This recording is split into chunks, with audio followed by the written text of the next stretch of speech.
La grande affaire du pontificat de Jean-Paul II aura été l'effondrement du communisme. Pour le Saint-Père, cependant, cet effondrement ne signifie en aucun cas la victoire du capitalisme. Jean-Paul II a toujours renvoyé dos à dos le matérialisme du marxisme et celui du libéralisme, qui exclut l'homme de son programme. À chacun de ses déplacements, le pape réaffirme son souci de placer l'homme et sa dignité au centre de toute réflexion. En 1995, l'encyclique Evangelium Vitae dénonce ce que le pape qualifie de culture de mort de l'Occident. Il y dénonce l'avortement et l'usage du préservatif qui limite les naissances, au risque de choquer ses auditoires occidentaux.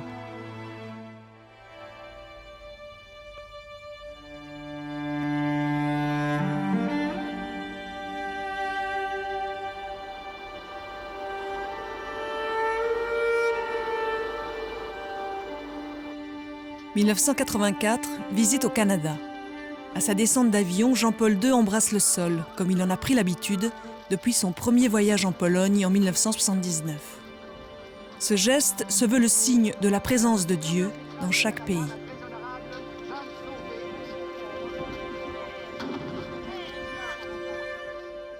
L'accueil chaleureux des Canadiens n'assouplit guère le pape.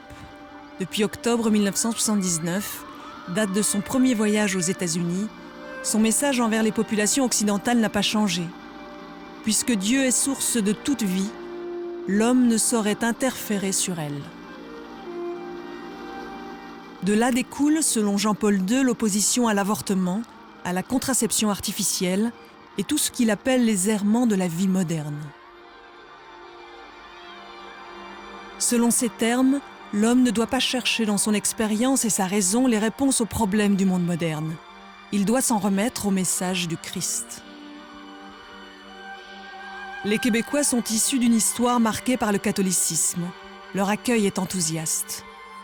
À l'église Notre-Dame de Montréal, le pape est accueilli par des centaines d'enfants.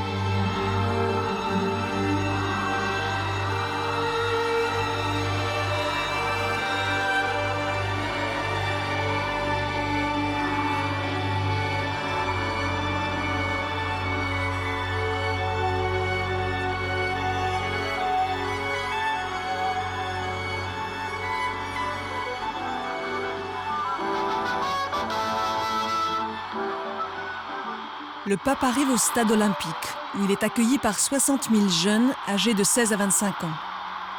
Une fois de plus, il veut marquer la détermination de l'Église à se rapprocher d'eux.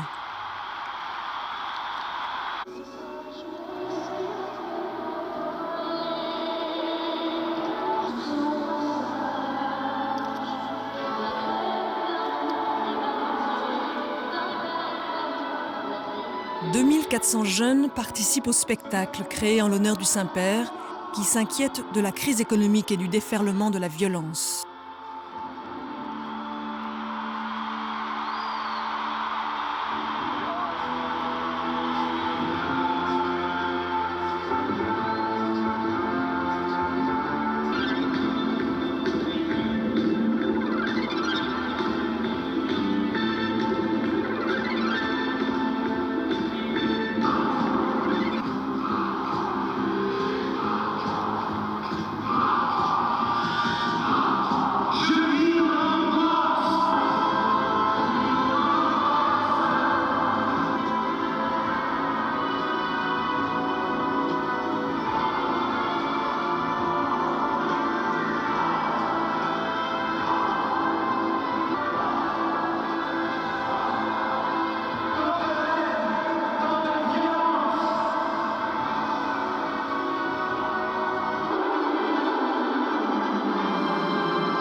Toronto, c'est sur une base militaire que se dit la messe en plein air. Celle-ci est l'événement qui rassemble le plus de fidèles au Canada, même s'il y vient un peu moins que le million de personnes attendues. Chers frères et sœurs, aujourd'hui, par la liturgie, Christ et l'amour de sa mère sont offerts à tous ceux qui endurent les malheurs et les défis de ce monde.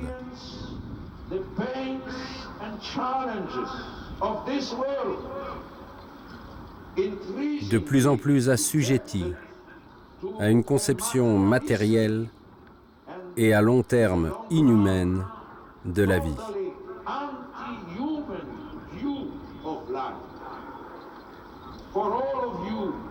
À vous tous, qui, par votre diversité ethnique, composez le tissu de cette grande cité,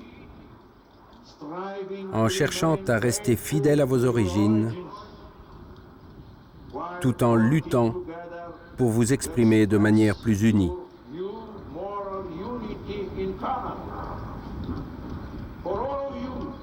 À vous tous, qui vivez à Toronto, cette rude terre du développement industriel et technologique du Canada. Pour tous ceux qui, d'une manière ou d'une autre, constituaient la société technologique.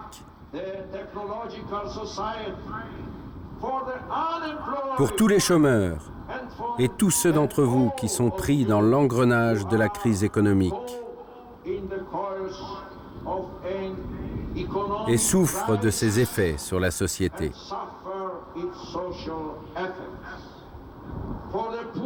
Aux pauvres, à ceux qui connaissent l'aliénation et tous ceux qui ont faim et soif de solidarité sur toute la planète.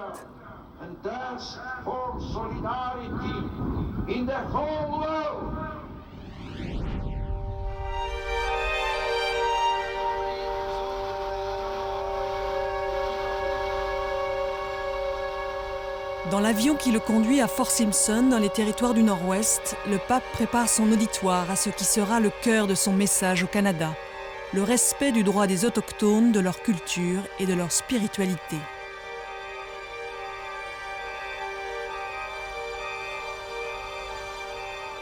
Mais le voyage doit être reporté à cause du mauvais temps. Jean-Paul II profite de ces quelques instants volés à son emploi du temps pour prendre une leçon de pilotage.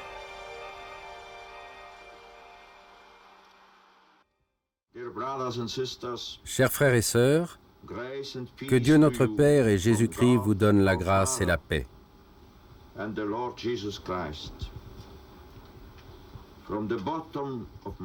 Du fond du cœur, je tiens à vous dire à quel point je suis heureux d'être parmi vous, Amérindiens du Canada, sur cette belle terre de Délander.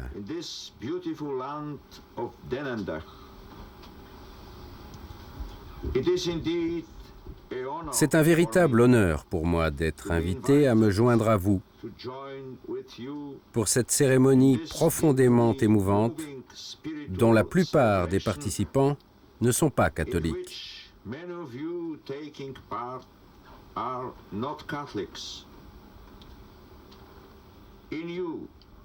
En vous, je salue avec estime et amitié les descendants des premiers habitants de cette terre.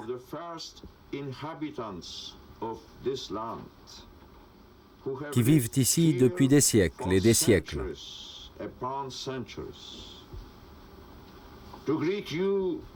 Vous saluer, c'est rendre un hommage respectueux au début de la présence humaine dans cette grande région d'Amérique du Nord.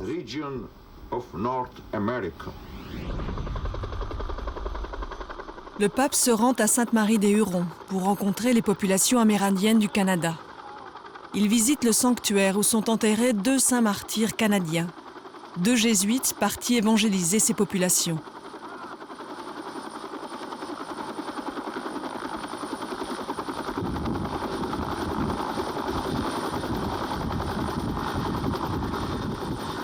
Ce voyage en terre autochtone constitue un de ces gestes forts par lesquels Jean-Paul II entraîne, au moins médiatiquement, son Église vers de nouveaux horizons.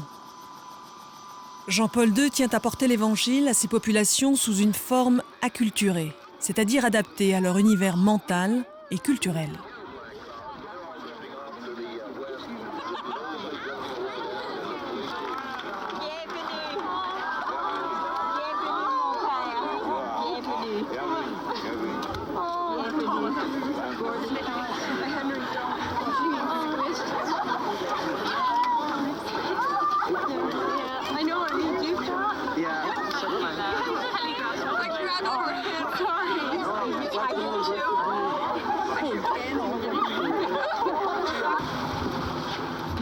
Il se laisse ainsi initier au quotidien des Amérindiens.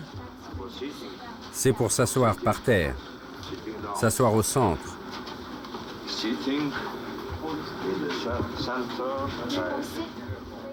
Le feu se trouve au centre. Oui, nous avons fait un feu ici, mais c'était très enfumé. Alors nous avons dû laisser sortir la fumée. C'est exactement à ça que ressemblait l'intérieur d'une cabane. C'était comme ça. Il y avait de nombreuses personnes. Très nombreuses. En été, ils coupaient le haut de cette étagère. Ah oui, celle-ci. Et pendant l'hiver, le maïs était leur principale nourriture. Vous pouvez constater qu'il y a beaucoup de maïs ici. C'est de cette façon qu'on se chauffait pendant l'hiver.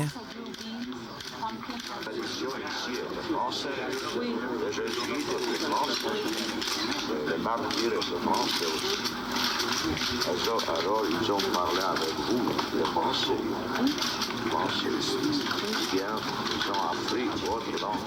Les Français ont appris la langue de la vie.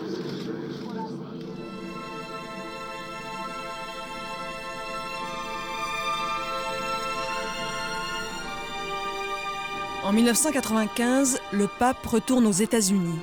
La situation internationale est alors dominée par la montée des nationalismes, libérés par la chute du mur. La crise des Nations Unies.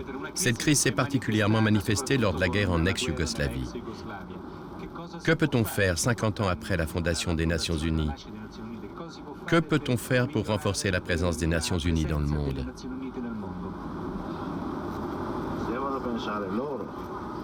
C'est à eux d'envisager les solutions.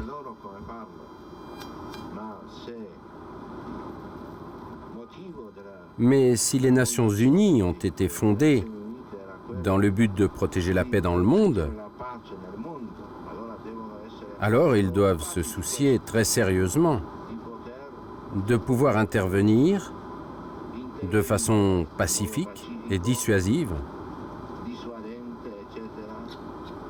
lorsqu'il se produit une guerre, comme c'est le cas en Bosnie ou en Afrique. Ce n'est certainement pas une chose facile, mais ils doivent étudier plus sérieusement cette procédure.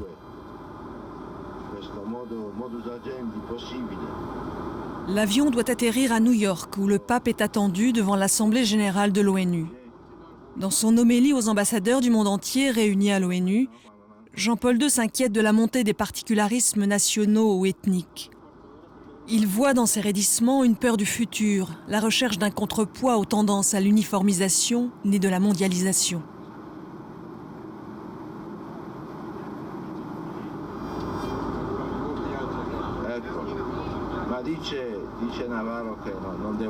Navarro me dit que je dois arrêter de parler. Il me dit « Vous devez partir, vous devez partir ».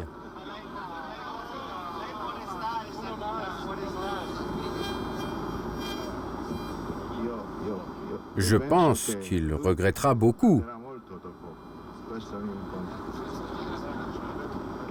de m'avoir fait partir.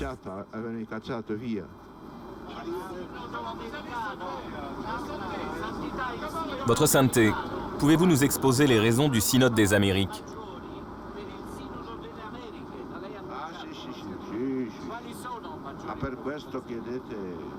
Vous devez demander ça au cardinal Scottere. C'est en préparation. Tout d'abord, le synode libanais. Et ensuite, on prévoit l'Amérique. Toute l'Amérique. Et aussi l'Asie. L'Australie, on verra. Tout ça sera pour le 3e millénaire.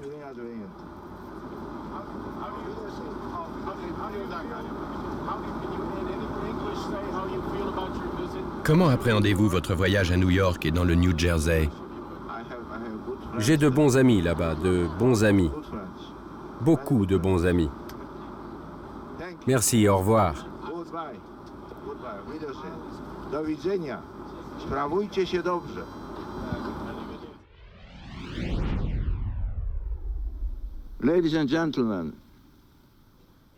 Mesdames, messieurs, au seuil d'un nouveau millénaire, nous sommes témoins d'une accélération globale extraordinaire de la recherche de la liberté, qui est l'une des grandes dynamiques de l'histoire de l'homme.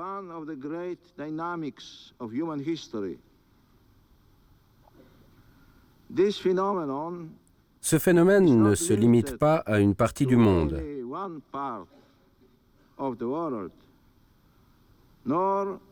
Il n'est pas non plus l'expression d'une seule culture. Au contraire, dans toutes les régions de la Terre, malgré les menaces de violence, des hommes et des femmes ont pris le risque de la liberté,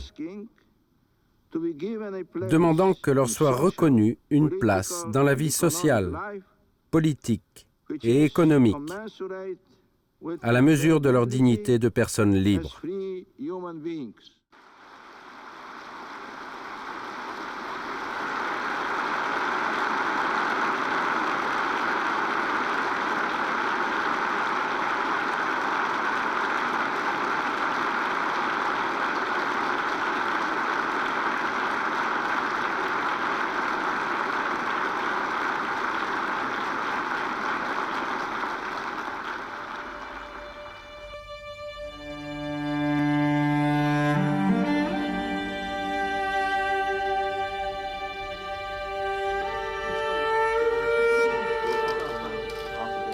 Jean-Paul II fait un crochet impromptu pour rencontrer le président américain Bill Clinton. Aux États-Unis, le pape fustige la domination nord-sud. Il déplore que les peuples puissants le soient davantage chaque jour et les peuples faibles chaque jour plus dépendants. Fait main, dans l'Arkansas. Il a été fabriqué chez moi, dans mon état natal, dans les monts Ozarks, dans l'Arkansas. Les monts Ozarks? Oui, par des musiciens montagnards. C'est un tympanon.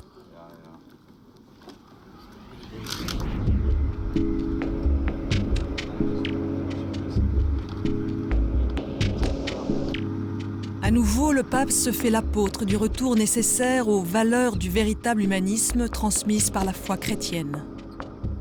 Surtout, il fait un pas décisif dans sa célébration de la vie. Pour la première fois, il met sur le même plan l'avortement rétabli aux États-Unis en 1973 et la peine de mort rétablie en 1976.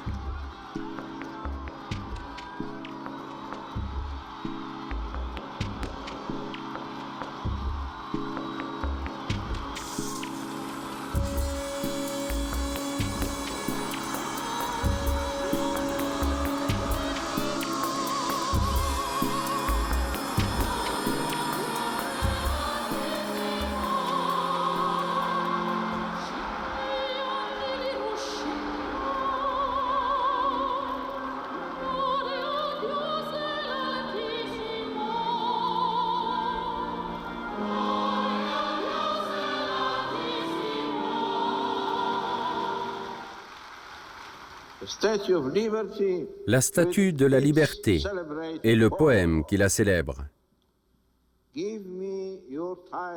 Donne-moi tes pauvres, tes exténués, qui en rang pressé aspirent à vivre libres. Le rebut de tes rivages surpeuplés, envoie-les-moi les déshérités, que la tempête me les rapporte. Il décrit une Amérique devenant moins sensible, moins attentionnée envers les pauvres, les faibles, les étrangers, les nécessiteux. Il ne doit pas en être ainsi. Aujourd'hui, comme dans le passé, Les États-Unis sont appelés à être une société hospitalière, une culture accueillante.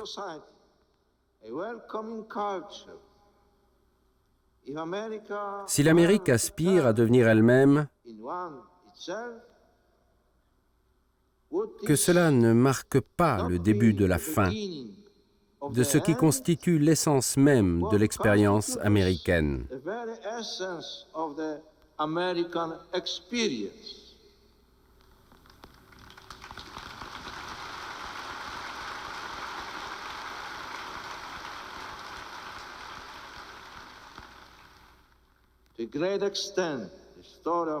Une grande partie de l'histoire de l'Amérique est celle de longues et difficiles luttes livrées contre les préjudices, excluant certaines catégories de la population d'une totale participation à la vie du pays.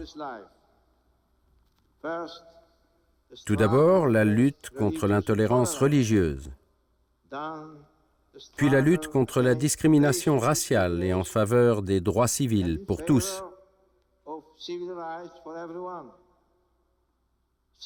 Il y a certes aujourd'hui une nouvelle classe d'exclus. Lorsque l'enfant à venir, l'étranger dans le sein de sa mère, est déclaré exclu de la protection de la société, non seulement les traditions américaines les plus ancrées sont radicalement ébranlées et menacées, mais une influence morale néfaste s'abat sur la société.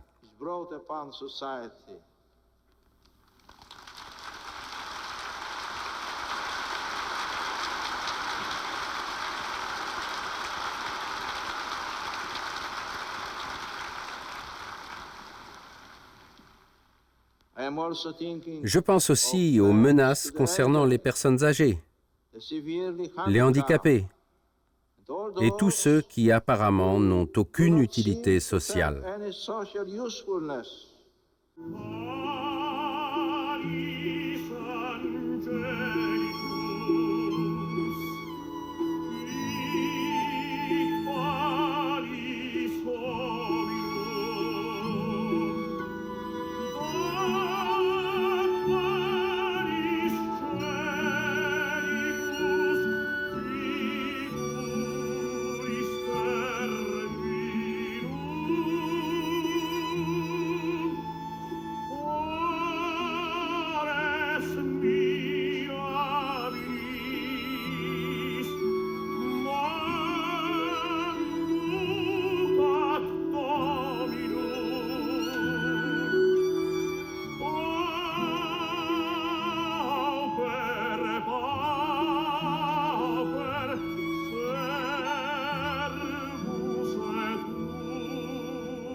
Le lendemain, le pape est à Central Park.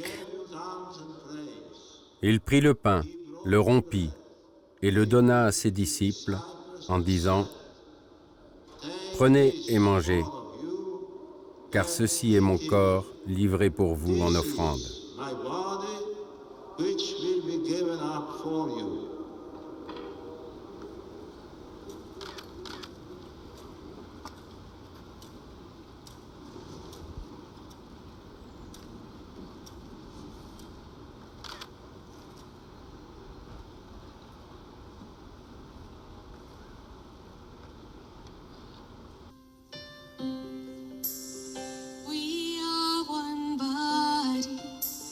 Body in Christ, and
Ce sont des voyages fatigants, mais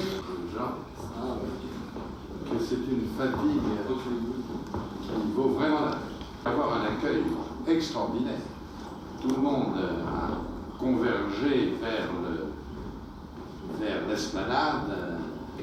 Tout à fait par hasard, une édition originale de 1706 de l'histoire de l'abbaye royale de Saint-Denis.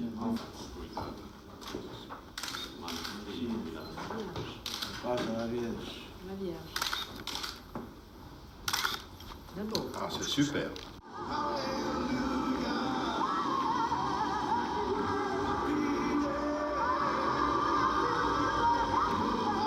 En 1997, le pape est à Paris pour les Journées mondiales de la jeunesse. Ces JMJ deviennent des pôles de ralliement pour les jeunes du monde entier, autour du pape vieillissant. L'année précédente, il avait fait un bref voyage en France pour célébrer l'anniversaire du baptême de Clovis, 1500 ans auparavant. Ce déplacement où se mêlaient commémorations civiles et religieuses avait provoqué une polémique importante, notamment à cause du choix des étapes. La Vendée, Sainte-Anne-d'Auray, Tours, Reims, autant de lieux attachés à une histoire révolue, celle de la monarchie, une époque d'avant la séparation de l'Église et de l'État aussi.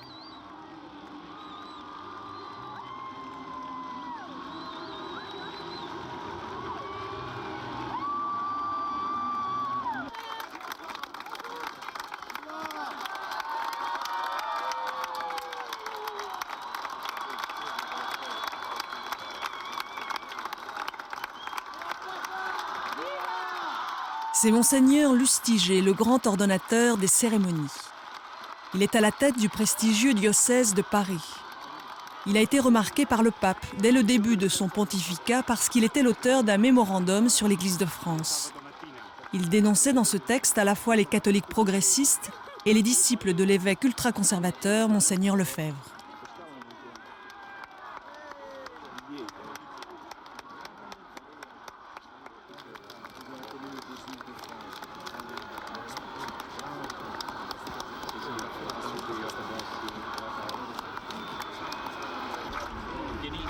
Devant cette foule impressionnante, devant ces démonstrations d'effusion, le pape ne peut que se réjouir. Quel contraste avec son premier voyage en 1980. La France était alors traversée par des débats et des préoccupations très éloignées de la culture et des idées du pape.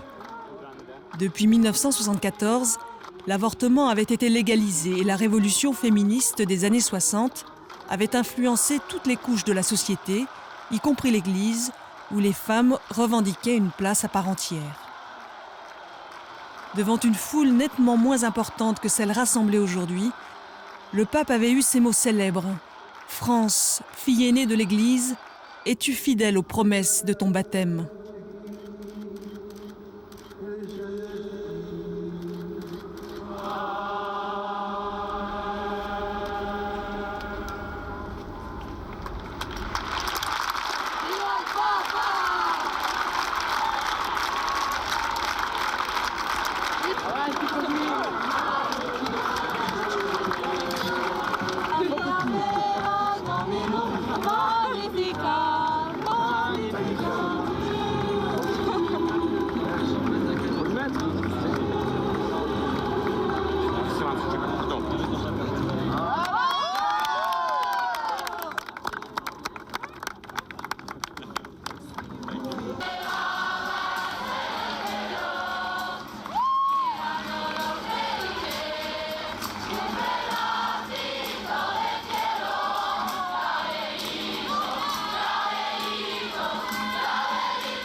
À Notre-Dame, Jean-Paul II préside la cérémonie de béatification de Frédéric Ozanam, un laïc père de famille républicain de la seconde moitié du XIXe siècle. C'est l'une des dernières parmi les 500 canonisations qu'il aura accomplies durant son pontificat. C'est là l'un de ses gestes favoris qui nourrit cette piété populaire qu'il affectionne tant. Les saints constituent aux yeux du Saint-Père les jalons spirituels de l'histoire des hommes et des nations. Le pape utilise leurs souvenirs pour valoriser ou ressusciter une histoire spirituelle, culturelle ou politique. De plus, à l'époque des vedettes et des people, un pape aussi médiatique que Jean-Paul II n'a aucun scrupule à proposer à l'admiration des foules un nombre croissant de personnalités qu'il juge dignes d'admiration. Il appelle les fidèles à imiter leurs vertus dans la plus pure tradition de l'Église.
C'est un grand honneur de vous accueillir à Châlons-Saint-Marc.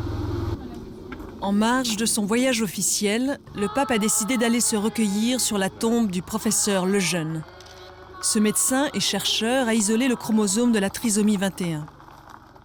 Il est surtout connu pour avoir été le fondateur du mouvement Laissez-les vivre, à la pointe du combat contre l'avortement.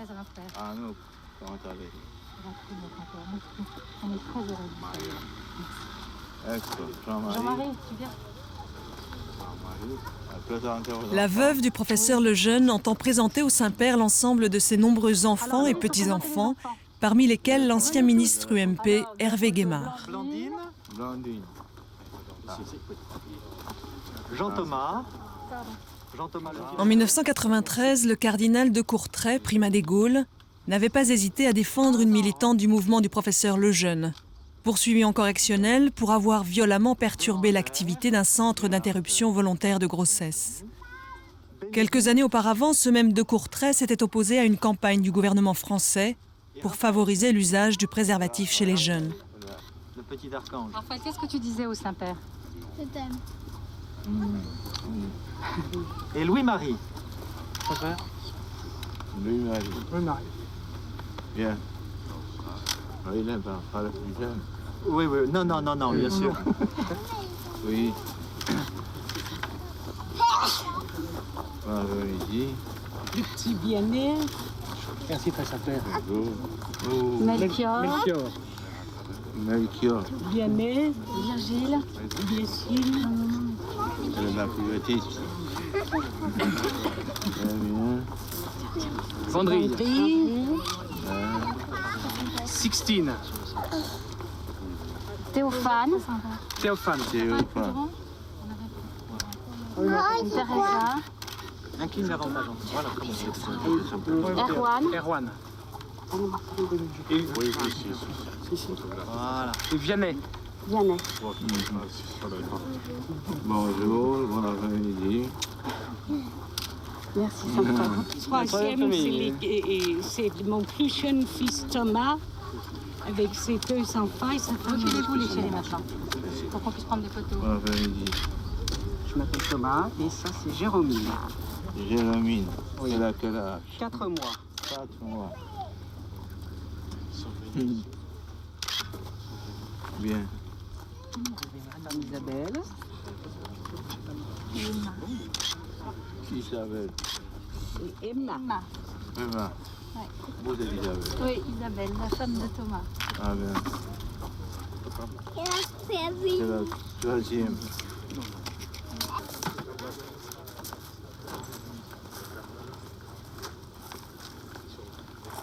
Mettez ici à genoux.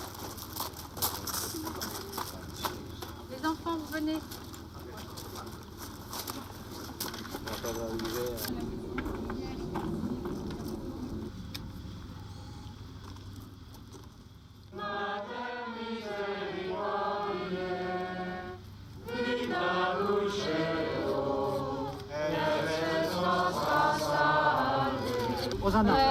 Régnez-en souveraine, chez nous, soyez la Madone compris. On vous aime. Jusqu'à la prochaine fois. Jusqu'à la prochaine fois. Merci pour votre débit. À Longchamp. À Longchamp.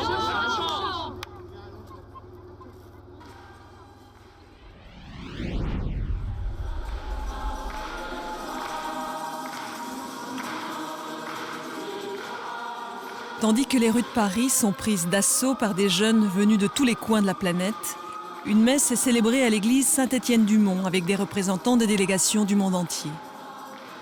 La cérémonie se déroule dans la plus pure tradition charismatique, avec force chant et effusion. Pour le pape, cette foi exubérante, portée par une jeunesse avide de s'abandonner aux certitudes du message chrétien, constitue un motif d'espoir.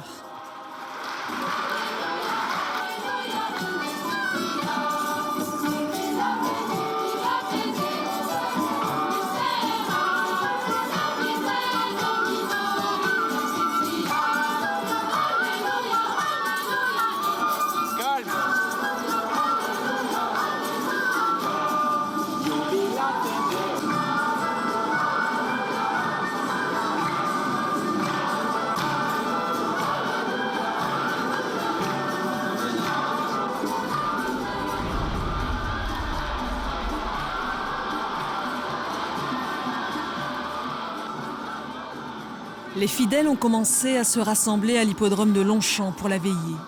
Au cours de la soirée, de jeunes adultes venus du monde entier vont recevoir le baptême.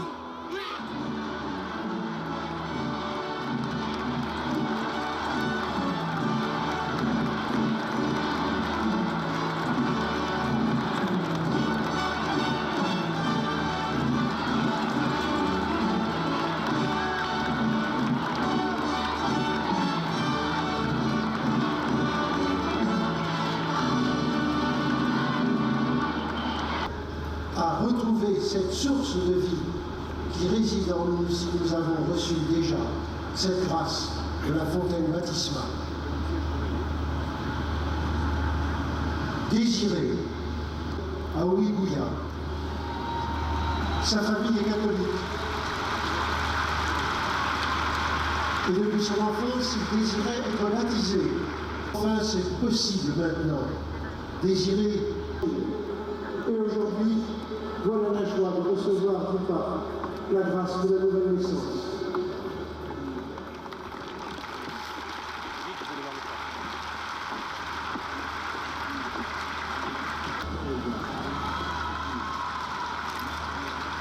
voici Miguel Lucia, sur la base militaire de Saint-Andrier.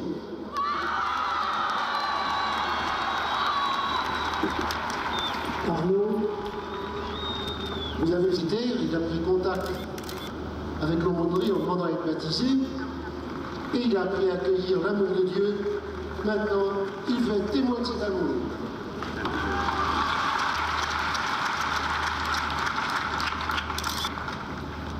Et voici Reine-Marie Clara.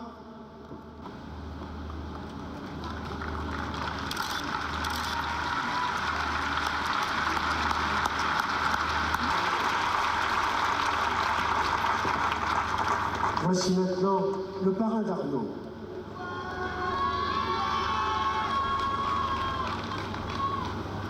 Très Saint-Père, durant tout le cheminement que nous avons eu la grâce de vivre avec Arnaud, qui m'a choisi comme parrain, le don de soi qu'il nous demande et la richesse du cœur de l'homme. L'appel de Dieu. Arnaud vous dira que c'est pas lui qui a choisi d'être baptisé, il s'est senti appelé. Et c'est vrai que c'est l'amour de Dieu qui s'est manifesté.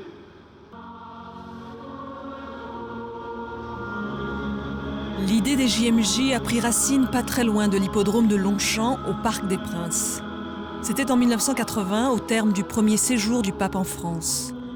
Un voyage houleux, controversé, difficile, où les fidèles ne furent pas aussi nombreux que prévu, à l'exception des jeunes, qui s'étaient pressés le dernier jour pour l'écouter. Le phénomène s'était reproduit durant l'année sainte en 1983 à Rome. Mais c'est lors de l'année mondiale de la jeunesse de 1985 que ces journées mondiales de la jeunesse sont véritablement lancées. Ces rassemblements reposent sur la conviction du pape que les jeunes sont plus à même que leurs aînés d'entendre son message. Il croit aussi en l'effusion collective propre à tout grand rassemblement et à sa rémanence dans la mémoire de ceux qui ont partagé ces moments. Désiré, je te baptise au nom du Père, du Fils et du Saint-Esprit.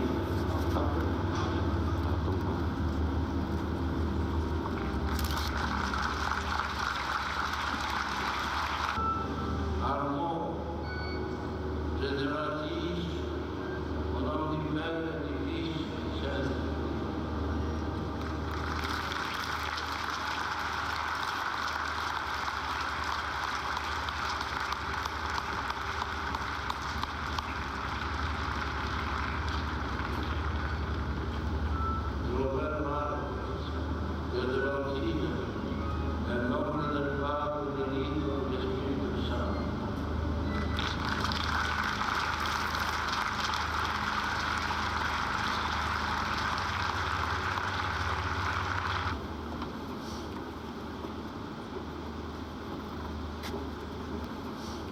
À la veille 24 août, on ne peut oublier le douloureux massacre de la Sainte-Barthélemy, aux motivations bien obscures dans l'histoire politique et religieuse de la France.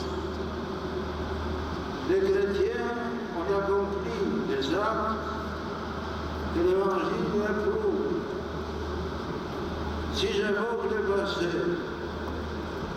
c'est parce que reconnaître le fléchissement d'hier est un acte de loyauté et de courage qui nous aide à renforcer notre foi, qui nous fait percevoir les tentations et les difficultés d'aujourd'hui et nous prépare à les affronter.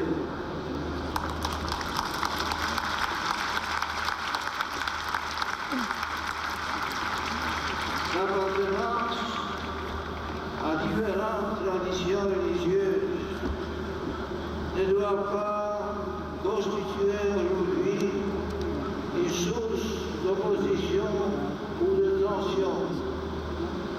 Bien au contraire, l'amour pour le Christ qui nous est commun nous pousse à chercher sans relâche le chemin de la plénitude.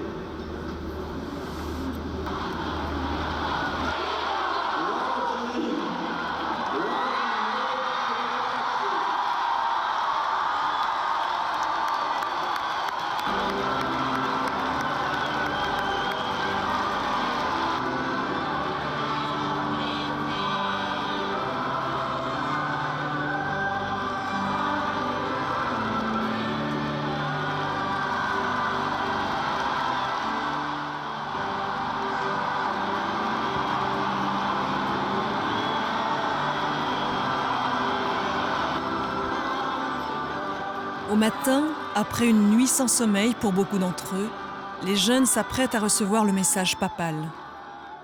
Le processus est éprouvé. À partir d'un texte de l'Évangile, le pape va s'interroger à voix haute devant les jeunes, les prenant à témoin d'un raisonnement qui va chercher dans les Évangiles les réponses à ces questions. Un fruit d'une recherche. L'homme cherche Dieu. L'homme jeune comprend au fond de lui-même que cette recherche est la loi intérieure de son existence. L'être humain cherche sa voie dans le monde visible.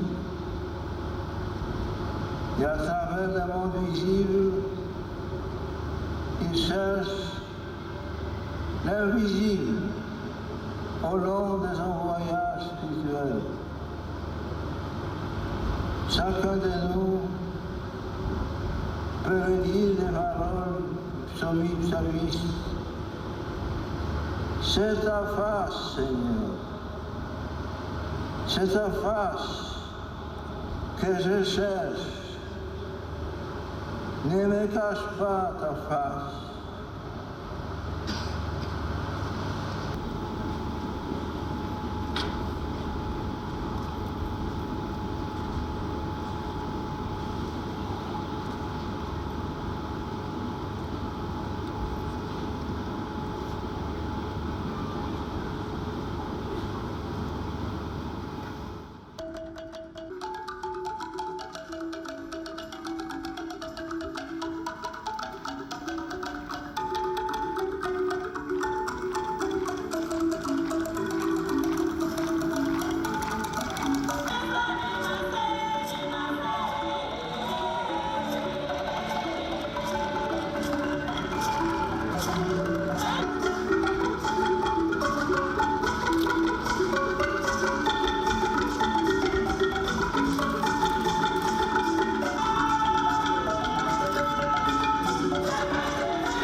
Le père Madeleine, ancien provincial des Jésuites de France, a appelé ces jeunes la génération Jean-Paul II. Il se posait la question. Cette génération survivra-t-elle à Jean-Paul II ?